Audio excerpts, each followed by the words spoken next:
बच्चों नमः संस्कृत हम लोग पढ़ रहे थे बालक सर्वदमन। इसमें थोड़ा सा लास्ट में बचा हुआ था, तो अभी हम लोग आज इस पाठ को पढ़ लेंगे और कल इसके प्रश्नोत्तर बोर्ड पर मैं लिखा दूंगा। आप वीडियो के माध्यम से प्रश्नोत्तर लिख लीजिएगा।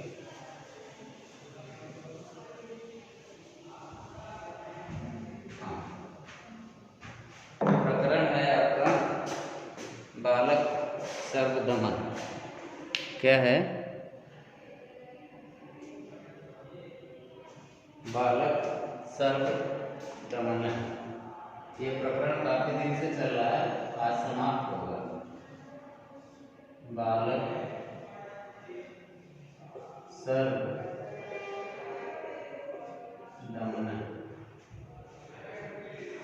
इसमें देखिए, हम लोग उस दिन पढ़े थे, क्या पढ़े थे कि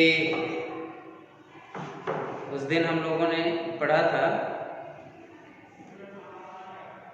कि राजा ने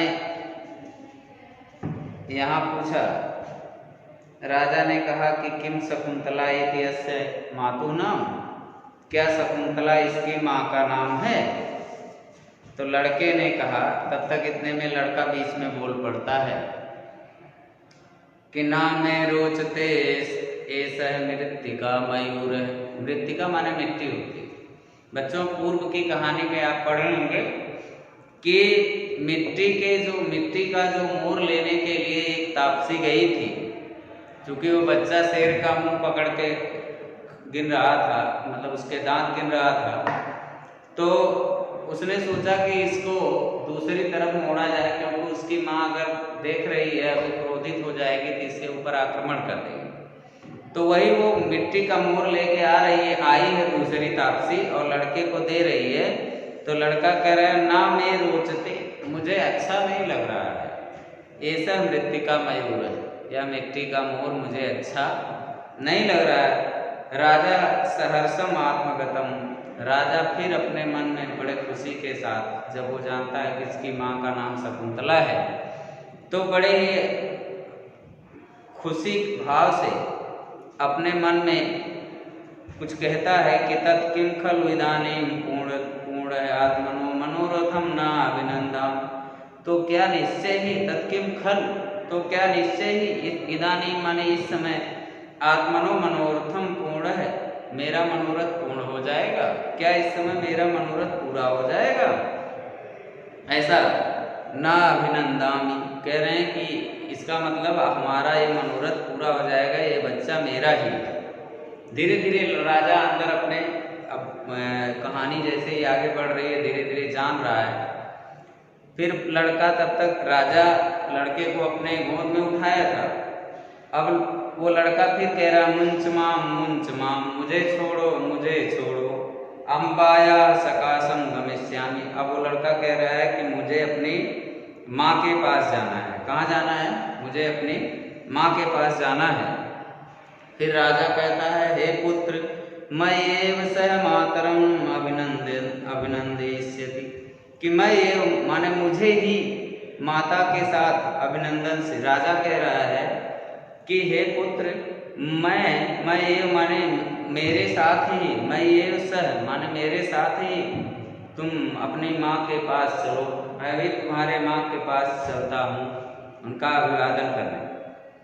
लड़का कह रहा है, दुष्यंतो ममतातः न खलु तुम। देखिए, अब लड़के ने कहा, उसको उसकी माँ ने बताया होगा कि तुम्हारे पिता का नाम क्या है, दुष्यंत है। तो वो लड़का कहता है कि मम तातः, तात माने पिता होता है, कि मेरे पिता का नाम दुष्यंत है, तुम मेरे पिता नहीं हो, इसलिए तुम मेरी माँ के पास क्यों जाओगे? राजा को लड़का कहता है, ततः प्रविशत एक बेड़ी धरा शकुंतला। नाटक आप पढ़ रहे हैं, इतने में एक बेड़ी धरा, देखिए एक चोटी धारण कर की हुई शकुंतला इतने में प्रवेश करती है। अब देखिए साहित्य में क्या होता है, ग्रंथों में जब कवियों के द्वारा लिखा जाता है संस्कार का भी बड़ा ध्यान दिया जाता है। चूंकि शकुंतला को दुष्यंत छोड़ चुका था, चूंकि बीच में दुर्वासा का श्राप शकुंतला को मिल गया था कि जो तुम्हें, जिसको तुम चाहती हो वो तुम्हें कभी याद नहीं करेगा, ये मेरा श्राप है। तो उस समय वियोग काल में जो नायिकाएं होती हैं या स्त्रियां होती हैं वो श्रृंगार वगैरह नहीं करती हैं, बालों को दो चोटी बांध करके उसमें फूल वगैरह नहीं लगाती हैं। वो वियोग काल के समय में ऐसा संस्कृत कवियों ने हर जगह दर्शाया है, चाहे कालिदास हो चाहे कोई भी कवि। तो यहाँ लिखा है एक बेड़ी धरा शकुंतला, माने एक चोटी, बाल उस शकुंतला के एक चोटी किए हुए हैं, एक चोटी किए हुए बालों को धारण करते हुए शकुंतला स्टेज पर आती है।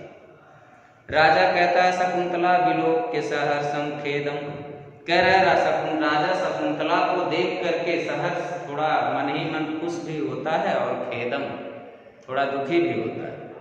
आर्य हे आर्य सा एवं अत्र भवती शकुंतला, अब वो कह रहा है हे आर्य सा एवं, सा माने वह, एवं माने वही, अत्र भवती शकुंतला माने यह वही शकुंतला है।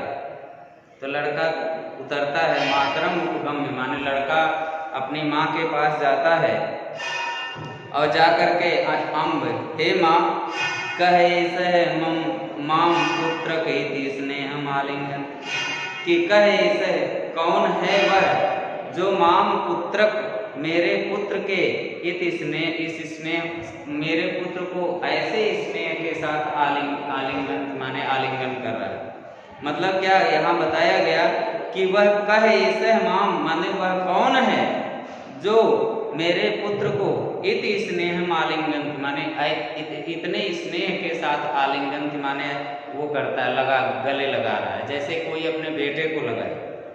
तो शकुंतला कह रही है कि आर्यपुत्र एव एस, अब शकुंतला खुद कह रही है यही वो आर्यपुत्र हैं।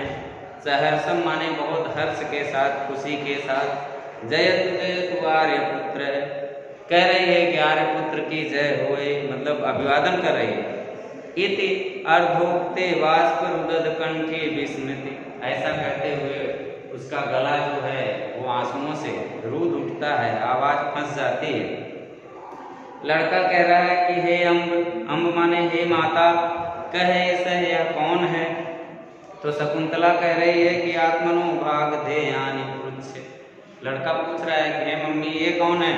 तो शकुंतला जवाब दे रही है कि हे बच्चे आत्मनो भाग ध्येयानि पिछ, अपने भाग्य से पूछो। किससे पूछो? अपने भाग्य से पूछो। तो राजा कह रहा है कि हे देवी यो में समूह है, माने मैंने तुम्हारे साथ जो ये समूह किया है, तदा भूतम तम छंतु महर्षि, हाथ जोड़ करके कह रहा है इसके लिए मुझे क्षमा कर दो। इति पादयो पतति, ऐसा कहता हुआ राजा शकुंतला के पैरों में गिर पड़ता है।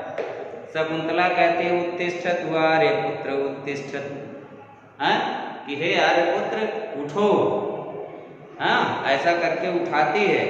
फिर राजा उत्थाय बालम अंके निवेश, राजा उठ करके उस लड़के को अपने अंक में, अपने गोद में निवेश से माने ले करके शकुंतलाम विलोकेत माने शकुंतला को देखता है। और नेपथ्य हर्षम ध्वनि, और नेपथ्य में मतलब जो नेपथ्य माने पर्दे के पीछे एक खुशी की ध्वनि सुनाई पड़ती है। क्योंकि बच्चों आप नाटक पढ़ रहे थे और नाटक में आपको थोड़ी कल्पना जरूर करनी पड़ेगी, क्योंकि कल्पना जब तक नहीं करेंगे तब तक नाटक का आनंद नहीं मिलेगा। तो बच्चों आज के इस वीडियो में इतना ही, क्योंकि चैप्टर आपका समाप्त हो गया इसलिए नया चैप्टर आज शुरू नहीं करूँगा, कल इसको लिखवाऊँगा और इसके प्रश्नोत्तर बोर्ड पर मैं लिखूँगा। आप लोग देख करके वीडियो उत्तर लिख लीजिएगा, प्रश्न किताब से लिखिएगा। तो आज के लिए बस इतना ही बच्चों, नमः संस्कृत।